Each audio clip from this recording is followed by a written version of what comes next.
Les damos la bienvenida a este espacio pensado para conversar sobre cómo la tecnología ha cambiado nuestras vidas en facetas que hoy nunca nos hubiésemos imaginado.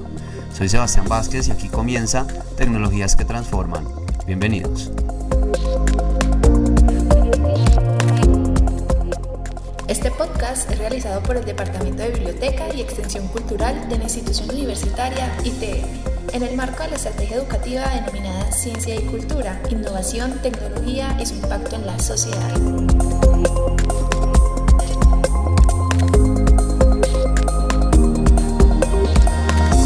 Estamos con Santiago Murillo, director del Centro de Pensamiento Se Piensa, más de 10 años trabajando en el tema de las relaciones internacionales, de la sostenibilidad y demás. Santi, un gustazo, hermano, tenerte acá. Sebas, de nuevo es un placer verte, compartir un poco de lo que hemos venido haciendo y felicitar lo que viene haciendo el ITM, un excelente espacio de debate, generación de conocimiento. Y lo más importante, hoy estamos llamados nosotros a que todo este contenido llegue a ser parte de la agenda pública, y creo que eso es lo bueno que podemos venir a hablar aquí hoy. Completamente, Santi, estamos en sintonía. ¿Cómo entender la posición que tiene hoy Medellín en el mundo, en una onda evidentemente ambiental, de preservación del patrimonio natural, de los recursos naturales y demás? ¿Cómo entendernos en esa onda y en ese compromiso que pues las juventudes ahorita lo tienen mucho más palpable y son más conscientes del tema de proteger nuestro territorio? O sea, es una pregunta interesante porque América Latina y el Caribe ha sido testigo permanente de la transición de la Medellín del 90 a la Medellín de hoy. Hagamos un pequeño recuento. 1991, Medellín es catalogada a nivel global la ciudad más peligrosa del mundo, ¿sí? Pasa todo el fenómeno del narcotráfico, los cárteles de la droga empiezan a generar ciertas tensiones sociales ya de vieja data que venían casi el 70, ¿sí? Pero ya para el 90 cae el muro de Berlín, el mundo empieza con unas nuevas dinámicas y en Medellín empieza una transición de ser una ciudad muy violenta a una ciudad resiliente. Entonces empezamos a construir esa historia, ese storytelling de la Medellín violenta a la Medellín resiliente. Esa narrativa de ciudad. Esa construcción de imaginarios. Entonces empezamos a ver ciertos fenómenos sociales entre el 95 y el 2010 más o menos, que se escribe esa página de la Medellín resiliente, en especial el fenómeno que estaba entre Sergio Fajardo y Alonso Salazar a nivel administrativo. Hablo del fenómeno político que fueron ellos, ya que eran algo disruptivo a lo acostumbrado en nuestro territorio. La clase política tradicional que se era, veía, digamos, una clase política dirigente nueva, emergente, con unos comportamientos, con una comunicación, con una cosmética totalmente diferente a lo acostumbrado, y que además tenían otro valor agregado, y es que se estaban juntando con la ciudadanía. Empezaban a entender el concepto de ciudadanía. Entonces esa Medellín es una Medellín muy ciudadana, que empieza a buscar la reconciliación, que empieza a entender el fenómeno migratorio de las víctimas del conflicto a una ciudad como Medellín, ¿sí? Y que también empieza a analizar cómo regiones como el Urabá, que se construye por movimientos de desplazados y asentamientos urbanos ilegales o informales mejor, se terminan constituyendo en los grandes fenómenos de población de hoy el Urabá o el suroeste o el mismo Medellín. Esos fenómenos de invasión, eso cambia totalmente las dinámicas de una ciudad, y luego se empieza a construir lo que el mundo empieza a identificar, la Medellín innovadora, que es el premio que finalmente entregan en 2015, si no estoy mal, 2013-2015.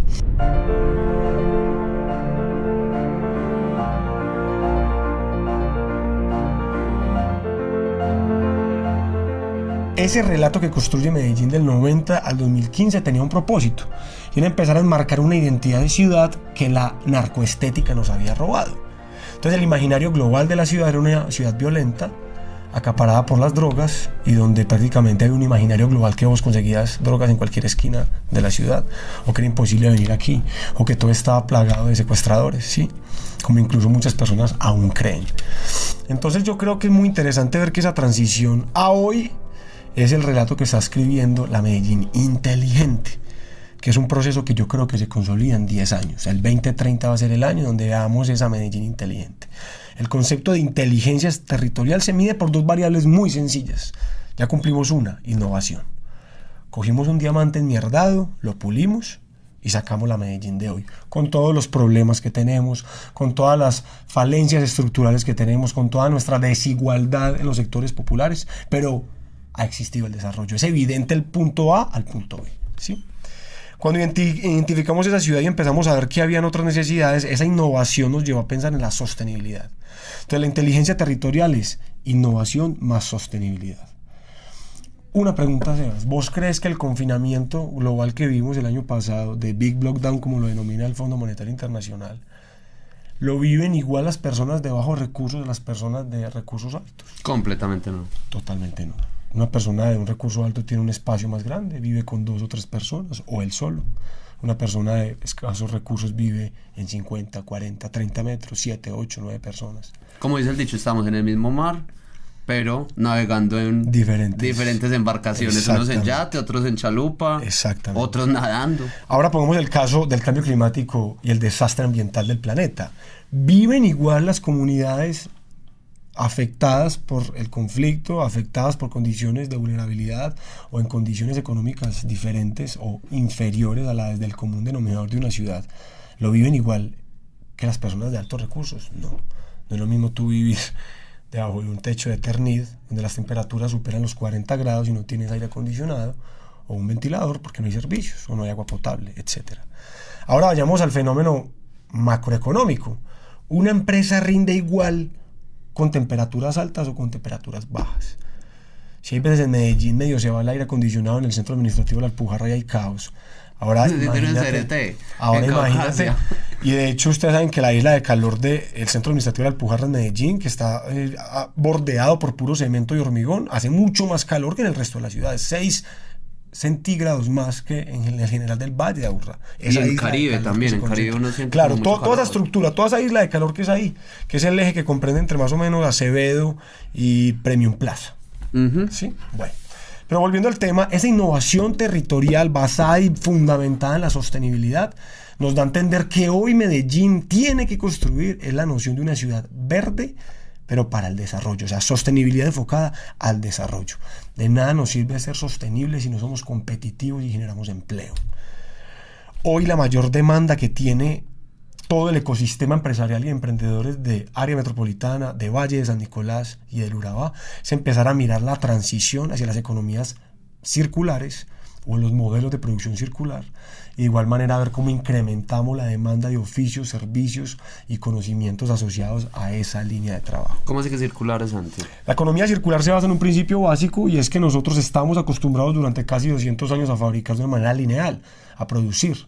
Extraemos materias primas, las transformamos en un bien y servicio, todo de manera lineal, reitero. Luego ese bien y servicio lo comercializamos en una cadena de valor lineal. Esa cadena de valor que genera basura, publicidad, comercio, etcétera. Y luego tú coges ese bien de consumo final, lo utilizas y luego ¿qué haces? Lo desechas.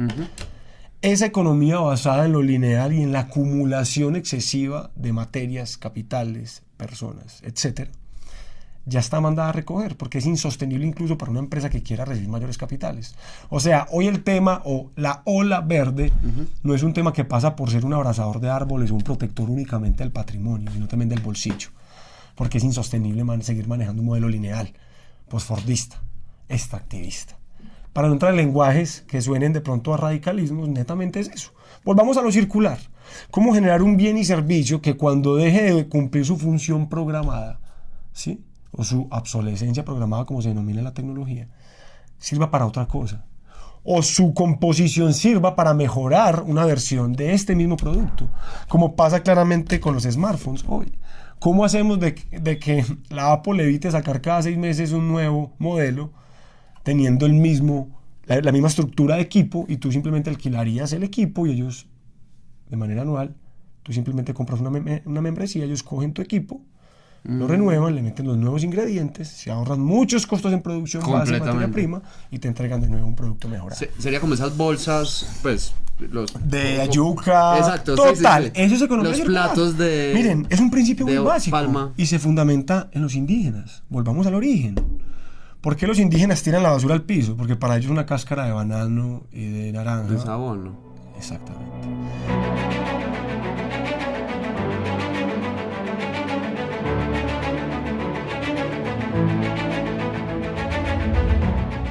Cuando el mundo occidental llega a evangelizar sus creencias, se cambia toda esa metodología de entendimiento del territorio y ellos cambian sus pautas de comportamiento y se inmersionan en el mundo lineal, pero netamente volver al origen, la economía circular, que hoy la vemos como, uy, eso tan novedoso, tal, no es nada más que pensarnos mejor los productos y servicios para darle una mejor comercialización, un mejor uso y una mejor disposición final. Complejo ahora con los tapabocas, o sea, ¿a dónde van a parar todos esos tapabocas post pandemia? Pues habría que pensar, no sé, como en una utilización o un fin feliz para esos tapabocas. Hay algo muy interesante que utiliza ciertos sectores de salud, en especial el clúster de salud de Medellín lo ven implementando, y es el Blue Wrap, que es esta tela que está encima de todos los consultorios, que ellos lo usan en muchas de sus prendas. Es como una tela que se pone cuando tú te van a hacer una consulta, te ponen eso. Ah, sí, azul. Azul, exacto. El Blue Wrap es un excedente pues, industrial que en exceso se pierde y casi siempre está limpio. Entonces se ha buscado cómo utilizarlo para compactarlo, molerlo, petelizarlo y que haya una mejor utilización final del tema, ¿sí me puedo entender? Lo mismo pasa con los tapabocas. ¿Cómo podemos, por ejemplo, empezar a generar compactadoras de tapabocas que nos hagan ladrillos? ¿Cómo se utiliza con el plástico? Con las botellas de que se mete plástico adentro. Sí, pero no de esa manera, sino coger literalmente los tapabocas, ver qué proceso de triturado se le puede hacer, obviamente sin gastar mucha energía en ello, y luego poder ponerles en una disposición final de un nuevo uso. ¿Cómo le volvemos a dar uso a lo que ya se utilizó? Creo que eso es lo más bonito que nos deja el gran confinamiento. No es reinventarnos, es evolucionar. Cuando el ser humano pasa de la piedra al metal, hace precisamente eso, no se reinventa. Él tiene los mismos materiales, solo que los cambió de proporción, de materialidad, de finalidad, de durabilidad. Pero el martillo seguía siendo el mismo, y no que ya no era de madera, y no que ya era de piedra. El hacha lo mismo, etcétera, etcétera. ¿Sí me entiendes? Entonces el gran confinamiento hoy que nos arroja la posibilidad de generar nuevos modelos de negocio, siendo totalmente armónicos con el territorio y no cayendo en los sofismas de distracción de que es que Colombia depende única y exclusivamente de la economía basada en hidrocarburos y minerales. Y si ustedes quieren saber, la minería es lo que menos le aporta al Producto Interno Bruto del país, no llega al 2%. Lo que más le aporta es la manufactura y los servicios especializados, que es en lo que se quiere fortalecer Medellín o el Valle del Software, que es llevar a ese nivel territorial en el cual sean las áreas de soporte, la creatividad, la programación de software, los contenidos audiovisuales. Hoy lo que está generando la música urbana en Medellín es supremamente interesante. Hoy el referente de producción audiovisual musical urbana del mundo, o yo diría de América Latina por lo menos, es Medellín. Como en su época fue Ciudad de México. Exactamente. Y un papel que se nos tenía hace mucho tiempo, digamos ya robado Bogotá, hoy Medellín empieza a desescalar un poquitico de participación tanto en temas de cine como en temas de música en especial, ¿cierto? Entonces yo creo que eso se da, es que hoy tenemos una oportunidad gigante de darle una identidad a la ciudad asociado a lo verde. Eso hemos trabajado desde Se Piensa, desde Medellín, que es un concepto de convertir a Medellín en 10 años en una marca de sostenibilidad en la cual todas las empresas digan, yo quiero que esas pautas, esas buenas prácticas, ese conocimiento aprendido lo adquiramos en nuestra empresa. No es poner un sello, esto es un sello de sostenibilidad, no. Es un ejercicio de acompañar al empresario y al emprendedor en su proceso de transición y demostrar que es mucho más rentable y te genera mucha más economía implementar modelos circulares que lo que se viene utilizando. Entonces ese es el reto, Seba, yo creo que para responder esa primera pregunta, y es: Medellín pasa de ser violenta, resiliente, innovadora, ahora inteligente. Metámonos en el chip de la inteligencia territorial. Santi, ¿cómo entender la inteligencia también en el sentido de protección de nuestro patrimonio ambiental, de nuestros ríos, de nuestros árboles en general, desde la tecnología? O sea, ¿cómo la tecnología ha venido a ayudar a que pues esta labor sea eficiente realmente? O sea, proteger en realidad la naturaleza sea una cosa palpable y real a través de la tecnología. ¿Cómo entender esto? Que de hecho hoy es algo crítico para el departamento de Antioquia. Hoy Antioquia es el departamento con la mayor alerta inminente de amenaza ambiental. ¿Por qué? Porque es el departamento que pues acoge el mayor número de licencias legales de minería por multinacionales. Segundo, porque todos los corredores biológicos de oro y cobre se están vendiendo y concesionando. y es muy particular, pero es el departamento más importante en biodiversidad y en aporte del Producto Interno Bruto del país, basado precisamente en el suelo y en el aprovechamiento del suelo y de la naturaleza, pero también es el departamento con mayor deforestación del país. Casi 55% de los bosques antioqueños han sido deforestados, en el corazón más importante del ecosistema colombiano, que son los Andes tropicales. Biomas que hoy están en permanente extinción en el mundo. Tenemos nosotros uno que es aquí pegado en el suroeste antioqueño y también lo estamos deteriorando. Entonces, la problemática es delicada en Antioquia y no quiero de verdad ser aquí que me escuche como el Greta Thunberg colombiano, porque no es así. Si algo tengo es que soy una persona muy optimista, coherente y muy, como te digo yo, imparcial en materia de creerme un abrazador de árboles y que entonces todo tiene que ser de cáñamo y de azúcar. No.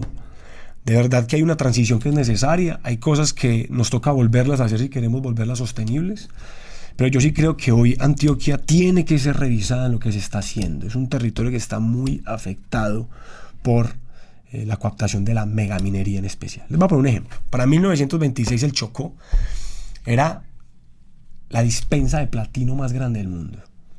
¿Sí? ¿De qué le ha servido al Chocó eso? Absolutamente nada.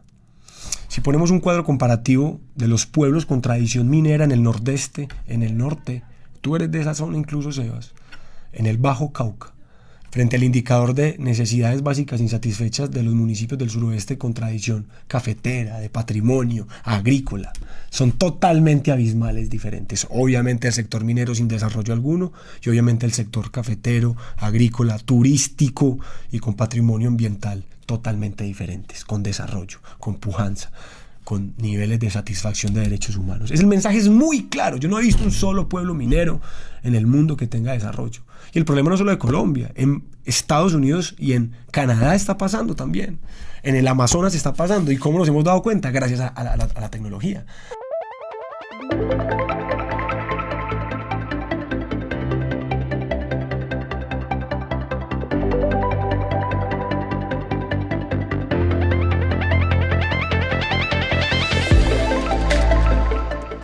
Antes imagínense cómo era posible ver hectáreas y hectáreas de incendios forestales en el Amazonas. Hoy tenemos la dromótica, no domótica, sino dronótica, ¿cierto? Que es toda la cultura de los drones, cómo los drones se utilizan para perfectamente analizar territorios, monitorearlos, hacer inventarios de árboles incluso.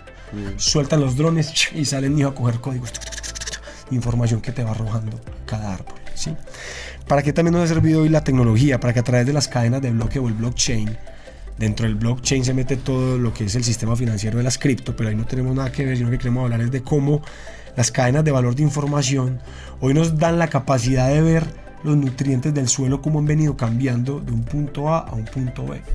Y cómo hoy sabemos que una de las grandes problemáticas en Colombia se sigue presentando en el aprovechamiento, la explotación y el uso del suelo. Y el suelo que tiene carbono. Y cómo incentivamos el carbono con biodiversidad. Si en el territorio, si en una hectárea, si en miles de hectáreas de Colombia hay biodiversidad, se oxigena el suelo. Pero si en Colombia estas millones de hectáreas son de ganadería extensiva, de monocultivos, ¿sí? O de minería, el suelo se seca, no hay nutrientes y se destruye todo el componente ecosistémico de un territorio. Hoy otra de las grandes problemáticas es que el monocultivo, la megaminería y el narcotráfico están afectando la soberanía alimentaria de los territorios. Entonces ya en el campo antioqueño, gran parte de los productos que ellos consumen no son de las fincas y granjas del municipio, sino que los traen desde Medellín, porque es más rentable, ¿sí? Si tú vas a Jericó, por ejemplo, y entras a un mercado, la gran mayoría de la legumbre la traen de Medellín. ¿Por qué? Porque el monocultivo de ciertos productos, que es un cultivo extensivo de un solo producto, cooptó. Claro, es mucho más rentable para un campesino tener, obviamente, hectáreas de aguacate, de limón, de gurupa. Y ojo, yo aquí no estoy hablando que no se haga. Claro que se tiene que hacer, ese es el desarrollo, pero con agricultura regenerativa y permacultura, dándole biodiversidad a la hectárea donde está cultivada, no solo cultivando gurupa. Hoy los cafeteros en el suroeste tienen que talar árboles porque la acidez del suelo es tan baja que ya incluso los árboles de café tienen que buscar más el sol. Entonces tienen que estar en peladeros donde les dé el sol directo desde las 6 de la mañana hasta las 5 de la tarde. Inclusive la variedad de cultivos también ayuda para este tema de las plagas, tengo Total, entendido. total. Como Es equilibrar los ecosistemas. otro fenómeno que está ocurriendo. Si tú te vas al Parque de Andes y te tomas un café o de Ciudad Bolívar, se te llena de abejas. Ah, ¿sí? ¿Por qué creen que pasa eso? No sé. Porque ya no hay flores en el campo. El monocultivo lo que hace es eso. La expansión agropecuaria desmedida genera varias variables complejas. Primero, agroquímicos en el suelo, que se terminan virtiendo y terminando en ríos y cuencas. ¿Cómo se mide eso a través de la tecnología? Una, personas enfermas que nos llegan a los hospitales con ciertas enfermedades inexplicables.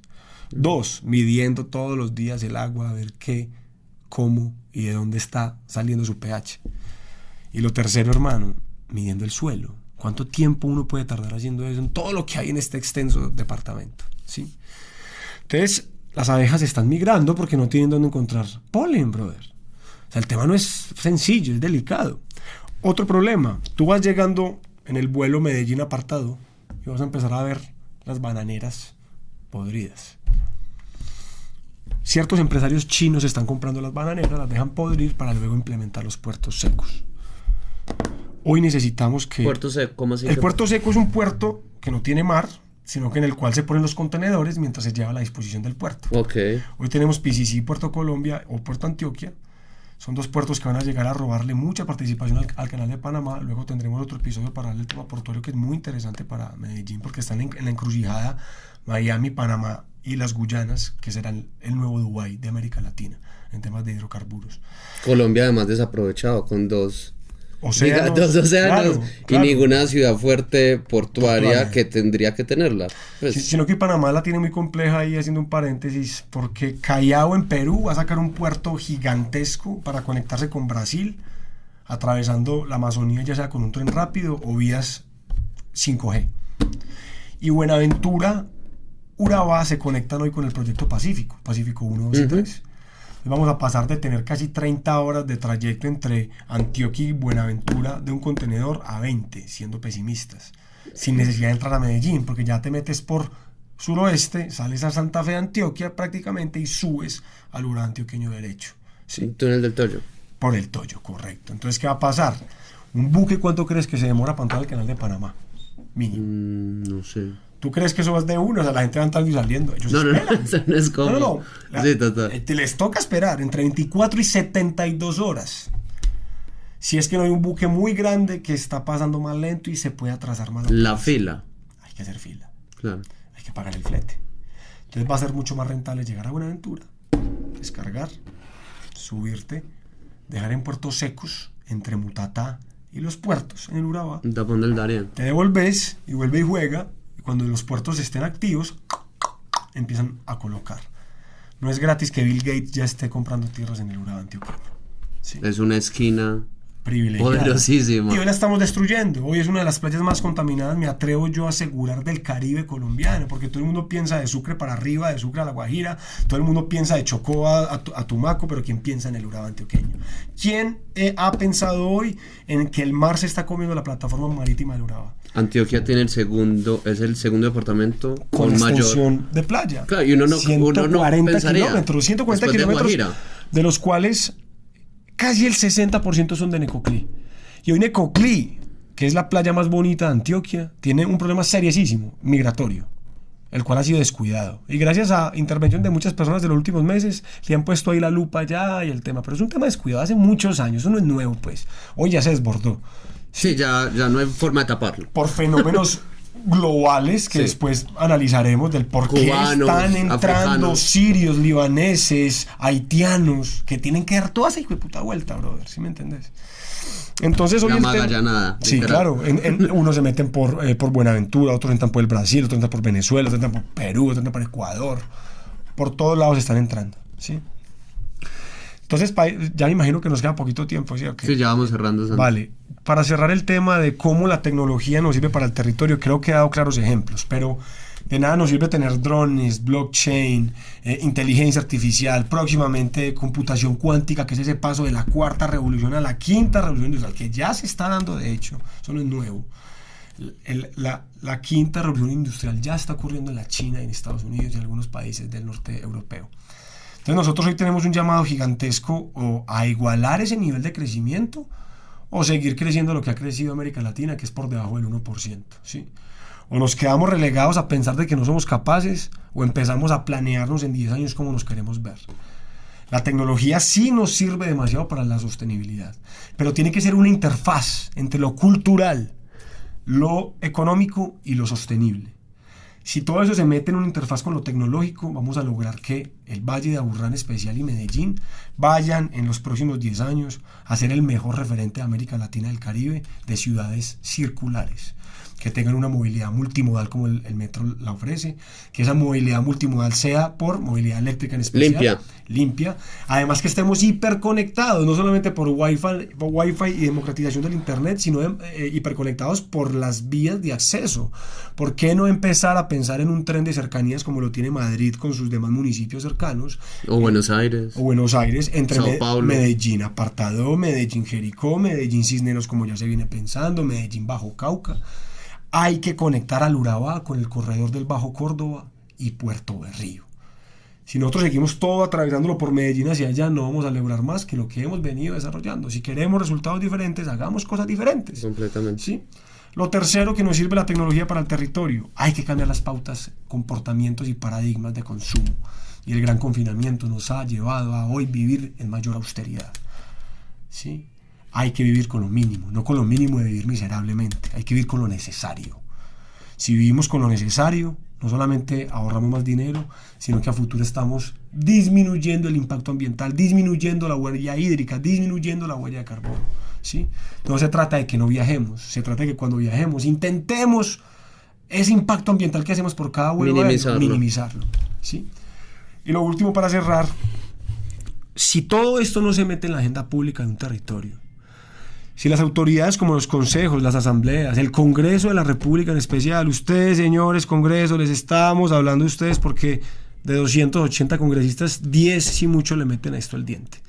De manera rigurosa, estudiosa, no basados en radicalismos o lo que el partido me diga, sino estudiando qué es lo mejor para el territorio. Es que ese es el llamado hoy.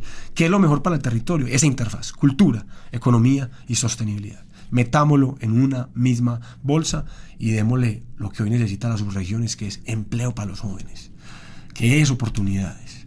Porque es que quizá acá estamos muy bien en el Valle de Aburrá y en Medellín, pero el resto, ¿qué? Son 125 municipios, son 1.200... 6 millones de habitantes tiene Antioquia. Sí, 6 millones, son 1.251 municipios en el país. Y una cosa es la Medellín bacana, la Bogotá gomeloide y la Cali salsera, pero vayamos a la Colombia profunda y ¿qué vamos a encontrar? Millones de problemáticas asociadas a lo mismo, el aprovechamiento, la explotación de la naturaleza y del suelo, que se terminan convirtiendo en crisis de las comunidades. Y el ejemplo ya se los di con los pueblos mineros y los pueblos de tradición campesina, cultural y turística. Ese es el mejor ejemplo que nosotros podemos tener. Santi, hermano, mil gracias por atender esta invitación. Un excelente espacio, ojalá sirva de información para el estudiantado, para todos los jóvenes que hoy están indignados, que también los invito a que no se indignen tanto y mejor hagan más. Necesitamos es una acción consciente, se viene un reto gigantesco que es marzo del 2022 y no lo podemos perder de vista. Y bueno, una golondrina no hace verano y creo que estos espacios lo que hacen es masificar el conocimiento colectivo y a eso vamos a darle cebas. Gracias, Santi, a ustedes, gracias por escucharnos.